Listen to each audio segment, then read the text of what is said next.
Hello and welcome. बहुत बहुत स्वागत है आप सभी लोगों का ई पाठशाला के चैनल पे। आप सभी लोगों को पता है कि सोशल जस्टिस, सामाजिक न्याय, वैसे तो न्याय के बारे में हमने काफ़ी कुछ जाना होगा और इस 20 मिनट के सीरीज़ में आज हम सोशल जस्टिस के बारे में समझने वाले और पूरा एनालाइज करेंगे कि किस तरीके से सोशल जस्टिस में क्या क्या बातें बताई जाती है। पूरे चैप्टर में काफ़ी कुछ चीज़ें हमें सीखने को मिलेगी। मेन कॉन्सेप्ट सोशल जस्टिस के रिगार्डिंग में होगा और इस पूरे कॉन्सेप्ट में हम यही जानने की कोशिश करेंगे कि डिफरेंट सोसाइटी के अंदर जो डिफरेंट टाइम ऑफ पीरियड में लोग आए थे, उन लोगों ने न्याय को, यानी कि न्याय के सिद्धांत को, प्रिंसिपल को किस तरीके से समझा और डिस्ट्रीब्यूटिव जस्टिस होता क्या है। और साथ में हम जॉन रॉल्स की एक थ्योरी समझेंगे जो ऑफ कोर्स कॉलेज के पर्सपेक्टिव से बहुत इंपॉर्टेंट होती है कि न्याय के सिद्धांत में वो क्या बताना चाहते हैं। अब उसके साथ आप देखेंगे डिफरेंट डायमेंशंस ऑफ जस्टिस, यानी कि न्याय के अलग अलग जो अवधारणाएं होती हैं या न्याय की अलग अलग कॉन्सेप्ट होते हैं, वो भी आप जानने की कोशिश करेंगे। मतलब बेसिकली अगर न्याय का सिद्धांत कहीं से आया होगा तो कई हजार साल पहले कैसा होगा, एट प्रेजेंट टाइम पे सिनेरियो क्या है। और दूसरी बात जो जॉन रॉल्स के सिद्धांत के बारे में सबसे इंपॉर्टेंट न्याय का प्रिंसिपल बताती है, वो तो बहुत ही ज़्यादा ज़रूरी है जो हमें समझना चाहिए। उसके बाद डिफरेंट डायमेंशन ऑफ जस्टिस, मतलब न्याय के अलग अलग जो आयाम होते हैं वो भी हम समझेंगे और पूरा कॉन्सेप्ट समझेंगे कि असल में न्याय जो हर नागरिक का अधिकार होता है, एक थ्योरी की फॉर्म में उसे पढ़ने की कोशिश करेंगे। मेरा नाम विजय है, आप ई पाठशाला के चैनल पे ये सारे के सारे कॉन्सेप्ट सीखते हैं। अगर आप फेसबुक पेज पे हैं तो हमें ज़रूर फॉलो करिएगा, अगर आप यूट्यूब पे हैं तो भी आप हमें फॉलो कर सकते हैं। इंस्टाग्राम, फेसबुक पेज सभी पे हम अवेलेबल हैं। और अगर आपको ये पूरा कॉन्सेप्ट चाहिए तो आप टेलीग्राम पे भी हमारे साथ जुड़ सकते हैं free of cost. Every platform is free of cost. So let's talk about origin of the justice. शुरुआती समय से बहुत सारे जो लोग थे वो हमेशा शब्दों को हेर फेर से और कहीं से चुरा के, कहीं से कुछ कॉन्सेप्ट को उठा के बनाते हैं। लेकिन हमें पता है कि जस्टिस का ओरिजिन आज से ही नहीं, जस्टिस का ओरिजिन कई हजार सालों से है। ऑफ कोर्स राजा का शासन चलता रहा, राजा के शासन के बाद लोगों ने समझा कि हमें एक ऐसा शासन बनाना चाहिए जहां पे लोगों के द्वारा शासन को चलाया जा सके और संपूर्ण न्याय वही हो सकता है जो लोकतांत्रिक हो। अब संपूर्ण न्याय अगर लोकतांत्रिक होगा तो ऑफ कोर्स जस्टिस होना उसमें ज़रूरी है और social justice is the part of justice. अब यहाँ पे जस्टिस शब्द असल में इंग्लिश के अंदर अगर हम देखें तो जस्टिस शब्द है, लेकिन अगर लैटिन शब्द के अंदर जो हमने इस शब्द को कॉपी करा है वो हमारा झिंगुर करके शब्द है।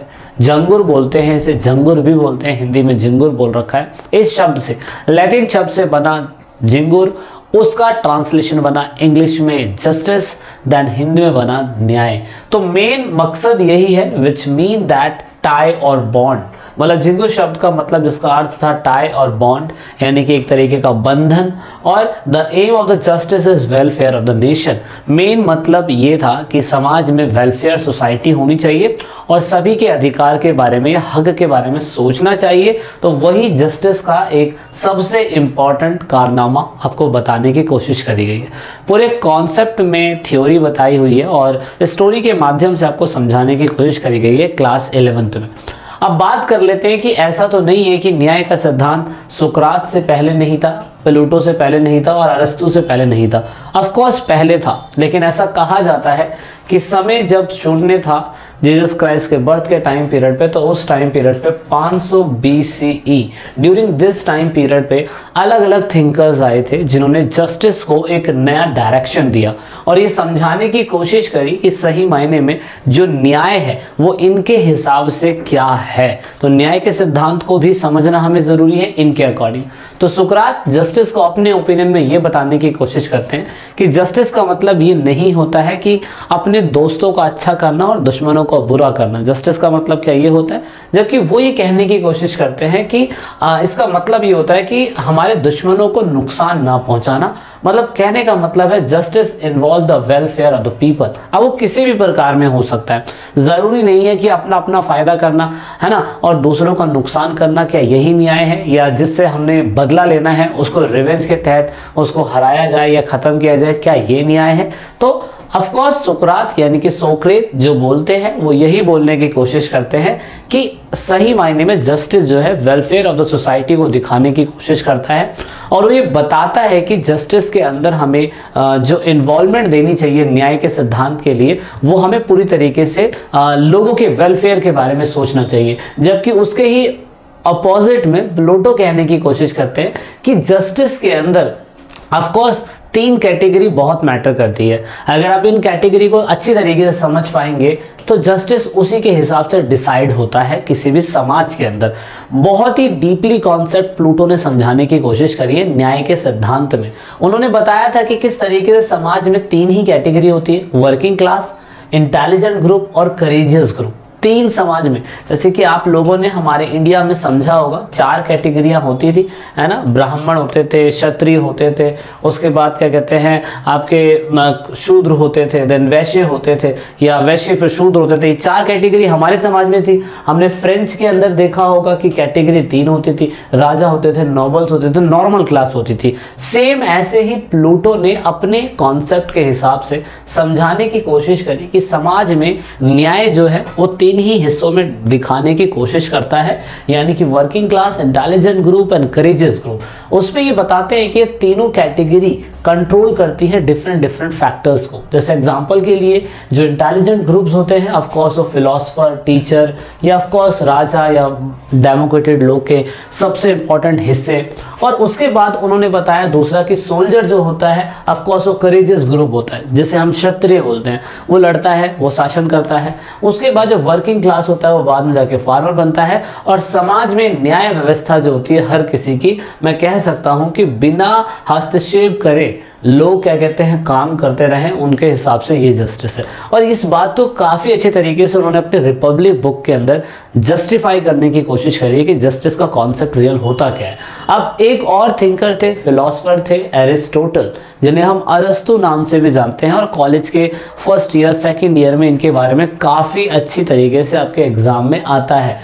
अरस्तु का कॉन्सेप्ट सबसे यूनिक और सबसे इंपॉर्टेंट था। उन्होंने यही कहा कि जस्टिस का मतलब ये होता है कि जो लोग इक्वल हैं, जैसे कि ये बंदा 20,000 रुपये कमाता है, दूसरा बंदा भी 20,000 रुपये कमाता है, तो इनकी इक्वल कंडीशन है, तो इक्वल कंडीशन में इक्वल ट्रीटमेंट करे और अनइक्वल कंडीशन में अनइक्वल ट्रीटमेंट करे। जस्टिस इनके हिसाब से ये कहता है, वो ये कहता है कि वर्किंग ऑफ द कंडीशन के हिसाब से आप जस्टिस दो, अदरवाइज ऐसी जस्टिस देने का कोई फायदा नहीं है। मतलब अगर आप न्याय की बात कर रहे हैं कि जैसे मान लीजिए आप रनिंग की बात कर रहे हैं, एक रनिंग के अंदर हमने जितने भी लोग थे एज एक ही उम्र के 14 साल के बच्चों की रनिंग हो रही है। अब सेम वर्किंग कंडीशन यानी कि सेम कंडीशन 14 साल के सारे बच्चे रनिंग करेंगे, लेकिन उन बच्चों में अगर एक बच्चा पैरालाइज है तो क्या ऐसी स्थिति में उसके साथ इंसाफ हो रहा है, उसके साथ जस्टिस हो रहा है? बिल्कुल नहीं हो रहा है, क्योंकि वो उनसे अनइक्वल है। इस हिसाब से उसी के ही जैसे लोगों के साथ उसकी रनिंग होनी चाहिए, जिससे जस्टिस का प्रिंसिपल सही तरीके से काम कर पाएगा। और एरिस्टोटल के बाद जो आए थे हमारे क्या कहते हैं एरिस्टोटल यानी कि अरस्तु जो आए थे, उन्होंने इस कॉन्सेप्ट को बहुत बारीकी से समझा। अब ये 3 कॉन्सेप्ट है, इन्हीं 3 कॉन्सेप्ट पे पूरा चैप्टर बेस्ड है और इसके हिसाब से कहानी आगे बढ़ती है। अब डिफरेंट डायमेंशन जो जस्टिस के होने चाहिए, सोशल, पॉलिटिकल, इकोनॉमिक और लीगल। हालांकि कल्चर जस्टिस भी होता है, लेकिन हम इसी के अंदर उसे समझने की कोशिश करेंगे। सोशल जस्टिस के बाद हम कल्चर फिर अलग अलग देखेंगे। सबसे पहले सोशल जस्टिस की बात करें तो समाज में ऐसा न्याय होना चाहिए कि कभी भी उसके कलर, उसके धर्म, उसके वर्ग, उसकी जाति, उसके पैसे, उसके हिसाब से अगर भेदभाव नहीं होगा तो इसका मतलब उसके साथ समाज में सोशल जस्टिस हो रहा है, क्योंकि समाज का हिस्सा तो वो भी है। दूसरा राजनीतिक न्याय। राजनीतिक जस्टिस का मतलब सिंपल शब्दों में ये होता है कि अगर कोई भी व्यक्ति 18 साल से प्लस है तो ऑफ कोर्स वो citizen, as a citizen, individual citizen, वो अधिकार रखता है कि वो अपने अधिकार का इस्तेमाल करके अपने राज्य में, जैसे नॉर्मल लोग अपने राजनीतिक अधिकार का इस्तेमाल करके राजा को चुनते हैं या कोई भी डिसीजन लेते हैं, सेम वो ऐसा ले सके। इकोनॉमिक जस्टिस के अंदर क्लियर कट बताने की कोशिश करी गई है, ऐसा अधिकार जिसमें कोई भी पर्सन कंजम्पशन के लिए, जीवन यापन के लिए समान वेतन या समान लिवलीहुड कमाता हो। कहने का मतलब इक्वल वर्क के लिए right to work, remove of unemployment या इक्वल वेजेस, ये बहुत इंपॉर्टेंट किरदार होते हैं। मतलब कि इकोनॉमिक राइट के लिए आप सभी लोगों को ये समझना ज़रूरी है कि किस तरीके से जो इकोनॉमिक राइट है उसमें इक्वल वेजेस, इक्वल कंडीशन में होना जरूरी है, इक्वल वर्क के लिए इक्वल आवर्स होने जरूरी है, अनइक्वल आवर्स के लिए अनइक्वल कंडीशन देखी जा सकती है। लेकिन ऑफ कोर्स यहाँ पे दोबारा से अरस्तु का कॉन्सेप्ट काम कर रहा है। वो कह रहा है कि जो आर्थिक न्याय है वो आर्थिक न्याय यही हो सकता है कि समाज में जब भी कोई दो लेबर एक साथ काम कर रही है और वो समान कंडीशन में काम कर रही है, समान घंटे काम कर रही है, तो वेजेस भी समान होने ज़रूरी हैं। तो इसीलिए ये ज़्यादा चीज़ें ज़रूरी है। उसके बाद लीगल जस्टिस की अगर बात करें तो लीगल जस्टिस के अंदर कानून जो होता है वो व्याख्या करता है कि जो भी भागीदारी किसी की भी हो रही है, चाहे उसके पार्टनर की चाहे उसकी, तो न्याय संगत या न्याय व्यवस्था यही बताती है कि जजमेंट में सबको इक्वालिटी से देखा जाए, चाहे वो बूढ़ा हो, क्या चाहे वो बुजुर्ग हो, चाहे वो संजय दत्त हो, सलमान खान हो या सनी लियोनी हो। मेन बात यहाँ पे है कि अगर कोई लॉ के अकॉर्डिंग है तो सभी को एक साथ हमें लेके चलना पड़ेगा। तो ये लीगल जस्टिस जो है वो बताने की कोशिश करता है। अब मेन बात पूरे चैप्टर के अंदर न्याय के 3 सिद्धांतों को एरिस्टोटल, प्लूटो और साथ में अरस्तु या दूसरे और जो लोग थे उनके हिसाब से समझाने की कोशिश करी गई है और बताया गया है कि न्याय के 3 ही प्रिंसिपल है इस पूरे चैप्टर के अंदर, equal treatment for equal, proportionate justice और रिकॉग्नाइजेशन ऑफ स्पेशल नीड। इसके ऊपर बहुत बार क्वेश्चंस बनते हैं। अब यहाँ पे इक्वल ट्रीटमेंट फॉर इक्वल, ये ऑफ कोर्स किसके बारे में बात कर रहा है, यहाँ पे जेमरी बैथन ये बताने की कोशिश करते हैं कि ये जस्टिस एक डेमोक्रेटिक जस्टिस भी हो सकता है, जिसमें ये बताने की कोशिश करी गई है कि किसी भी बंदे के साथ जेंडर, रेस, क्लास और इसके हिसाब से डिस्क्रिमिनेशन नहीं होना चाहिए। तो इक्वल ट्रीटमेंट फॉर इक्वल है। प्रोपोर्शनेट जस्टिस के अंदर यहाँ पे बात क्या जाती है कि इक्वल कंडीशन के लिए इक्वल और अनइक्वल कंडीशन के लिए अनइक्वल ट्रीटमेंट होना चाहिए, तो वो उनके काम के हिसाब से जस्टिस हो जाएगा। लेकिन रिकॉग्नाइजेशन ऑफ स्पेशल नीड में भी जस्टिस आता है और ये जस्टिस बहुत इंपॉर्टेंट है। क्यों इंपॉर्टेंट है जस्टिस भाई? ये जस्टिस इसलिए इंपॉर्टेंट है कि यहाँ पे मान लीजिए एसटी होटल में रहने वाला कोई गरीब बच्चा या स्कूल में पढ़ने वाला कोई गरीब बच्चा, ऐसे लोगों को हमें समाज में स्पेशल नीड की ज़रूरत है। इसीलिए हम उन लोगों को कॉन्स्टिट्यूशन के अंदर रिजर्वेशन देते हैं, गवर्नमेंट जॉब के अंदर रिजर्वेशन देते हैं और साथ में एजुकेशन में रिजर्वेशन देते हैं, ताकि ऐसी कैटेगरी समाज में ऊपर जा सके। क्योंकि ये एक अनइक्वल कंडीशन हो गई। अगर हम अनइक्वल कंडीशन में उनको साथ इक्वल के साथ रखेंगे तो ये बिल्कुल गलत है। That is why recognition of special need. अगर होटल में पढ़ने वाला छात्र जिसके फादर की तनख्वाह सिर्फ 5,000 रुपये है तो होटल का किराया ही 3,000 रुपये है, तो ऑफकोर्स उसके साथ ये जस्टिस नहीं होगा। उसको हमें कहीं ना कहीं स्पेशल नीड की जरूरत होगी। रिकॉग्नाइजेशन ऑफ स्पेशल नीड ये भी एक क्या कहते हैं जस्टिस का एक इंपॉर्टेंट पहलू है। और मैंने एग्जांपल दे दिया कि बुक में एग्जांपल है जॉन रॉल्स की थ्योरी, जो जस्टिस के ऊपर बीए प्रोग्राम के विद्यार्थियों को बहुत ज़्यादा दिक्कत दे रही है। अब बीए प्रोग्राम का फर्स्ट ईयर का छात्र हो, सेकंड ईयर का छात्र हो या थर्ड ईयर का छात्र हो, उसको बहुत दिक्कत ये होती है कि जॉन रॉल्स की थ्योरी असल में कहना क्या चाहती है। तो वो मैं आपको समझाने के सिंपल पक्षों में कोशिश करता हूँ। John Rawls, a theory of justice by John Rawls. John Rawls ने न्याय के सिद्धांत के ऊपर अपना पूरा जीवन बिता दिया। अमेरिका के बहुत बड़े फिलोसफर हैं। इन्होंने पूरी तरीके से ये समझने की कोशिश करी कि सुकरात क्या कहना चाहते थे, अरस्तु क्या कहना चाहते थे, प्लूटो क्या कहना चाहते थे, और समाज के जस्टिस को काफ़ी अच्छी तरीके से इन्होंने एनालाइज करा। एनालाइज करने के बाद इन्होंने पाया कि न्याय का सिद्धांत जो है जॉन रॉल्स की थ्योरी का, वो बहुत इंपॉर्टेंट पहलुओं में से आता है और इसी वजह से कॉलेज के फर्स्ट ईयर में, आपकी 11th क्लास में, 12th क्लास में और लाइफ के बहुत सारे पहलुओं के अंदर काम आएगा। तो जॉन रॉल्स की थ्योरी पे थोड़ा सा नज़र डालते हैं। सबसे इंपॉर्टेंट है जॉन रॉल्स की थ्योरी का जो सबसे बड़ा फोकस है वो है वेल्स ऑफ इग्नोरेंस। इसको हिंदी में कहते हैं अज्ञानता का आवरण। अब यहाँ पे मेन बात अज्ञानता के आवरण के ऊपर ये फोकस करा गया है कि समाज में जो ओरिजिनल पोजीशन पे लोग बैठे हुए हैं, जो ऑफ कोर्स लॉ बनाते हैं, जो ऑफ कोर्स कॉन्स्टिट्यूशन के अंदर अमेंडमेंट करते हैं और जो ऑफ कोर्स समाज के बहुत ही रूलिंग सोसाइटी के अंदर या समाज में राज करने वाले लोगों में से एक है।